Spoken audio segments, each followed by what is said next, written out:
Welcome to Game Design Talks. In this video, and others in the series, I wish to talk about game design concepts. Specifically, what choices are influenced when designing a boomer shooter with retro feels. As an example, I shall use a handful of recent retro boomer shooters, which are similar in design, but differ significantly from their balanced design decisions and choices when it comes to the following design concepts. So let's get into what makes a great boomer shooter.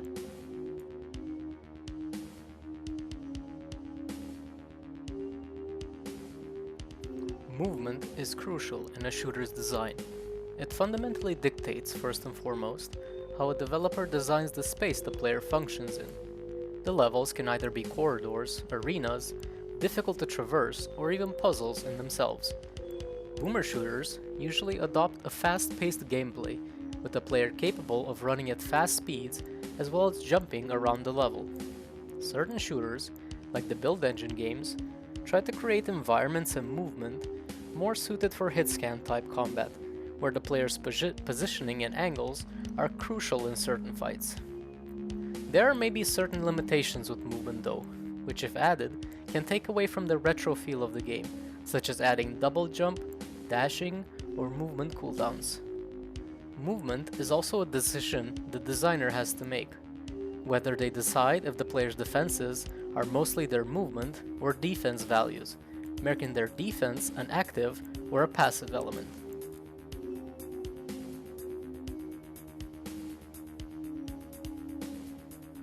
If you see combat encounters as fast-paced puzzles, the weapons are the pieces of the puzzle that the player has to optimally put together to succeed.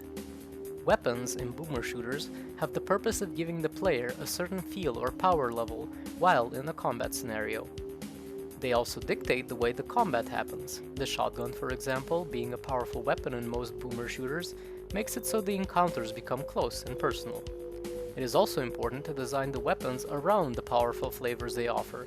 The shotgun should feel powerful in close quarters, a rocket launcher should feel like you deliver powerful explosions towards your enemies. In balancing the weapons, it's also really important to consider the range the player is capable of dealing damage, which, if left not properly balanced, could result in them not interacting with the enemies they are engaged with. Ideally, each weapon can be used in combat scenarios, from the first weapon received to the last. The speed with which the player switches weapons is also important. If instant, it can give the player the ability to quickly choose the best weapon for the fast-paced combat scenario they are placed in. If not, the player is forced to be more tactical and consider their cover options.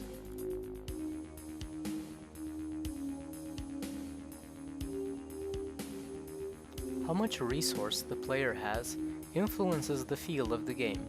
Certain map packs, for example, in the old Doom games, designed their levels with the idea of the player not having that much ammo compared to the other levels of the same game. Resource capacity is crucial to balancing your weapons, your strongest weapons having a perfect amount of resource that can make it feel usable in more scenarios, but rare enough to feel special. Difficulty modifiers are also a way to dictate how many resources the player has, but keep in mind that this will also change how the game can potentially feel. If the difficulty of the game just becomes about resource management, it can take away from the feel of power the player can have and take away from the experience, making it just a grind. Secrets are also a good way to reward the player with extra resources for their curiosity and desire to explore.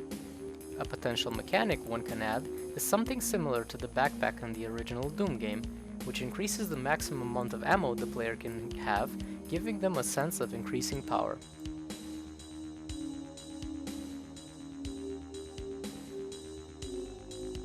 Short bursts of power or change of gameplay can increase the variety to how the player interacts with your game. These power-ups can create more variety to the combat scenarios, as well as the levels themselves.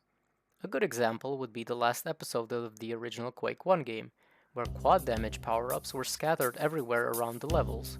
This made it so the levels were almost full of boss-level enemies everywhere. Some games even allow you to carry these power-ups with you, making you plan how you progress or deal with difficult encounters. Power-ups, besides giving power to the player, are a great tool to add more flavor to the experience.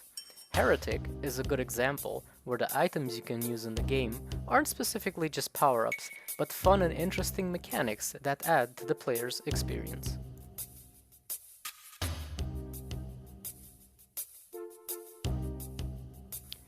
The power of the player relative to what they are shooting at is important.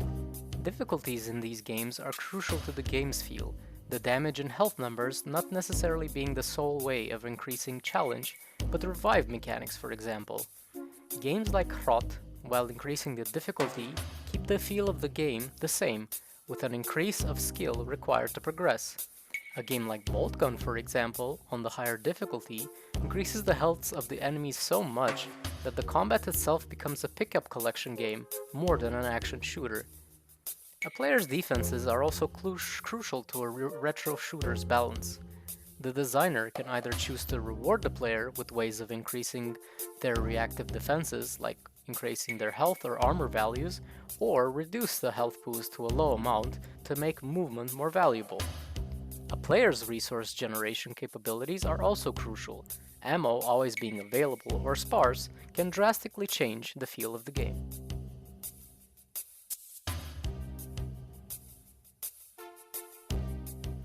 The environment the player is in is the core of the boomer shooter experience. The textures, level geometry, and traversing options are the main instrument the game designer has to introduce the first feel of the game before gameplay even happens. Levels should always offer the player the ability to learn new mechanics or potential encounters.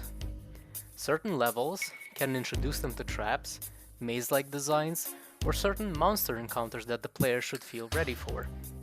The geometry of the level should also fit the intended gameplay. For games similar to the build engine games that are more predominantly hit-scan enemy filled, the levels should be made with angles in mind and how to offer cover or threat to the player. If the feel fits more of a Quake game, the levels should give you space to maneuver around, jumping and using movement as your main defensive tool. An important factor to designing the textures of the levels is the visibility of the enemies in the environment. A common solution to this is using contrasting colors that can make it so that enemies are easily highlighted in the world they are spawned in.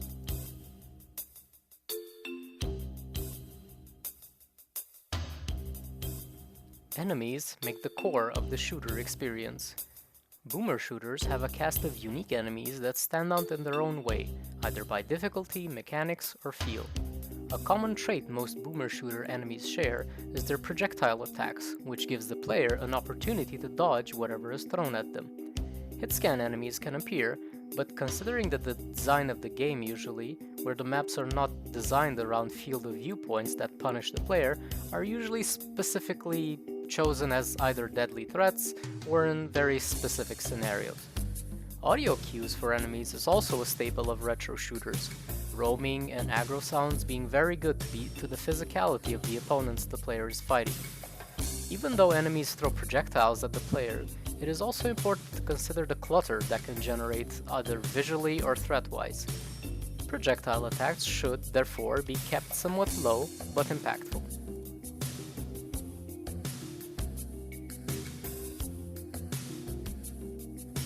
Bosses are combat encounters that give you the opportunity for flavorful combat experiences.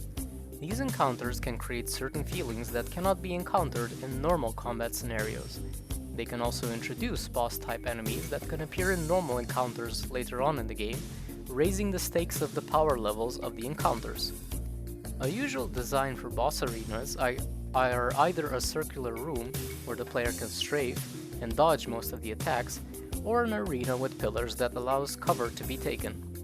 A potential good design for boss design, since most shooters eventually reuse the bosses later during the game, is designing them with either mechanics that can stack the more instances of the boss there are, or synergize with other boss spawns. Boss encounters aren't mandatory to have just a fight between a player and a boss, or multiple.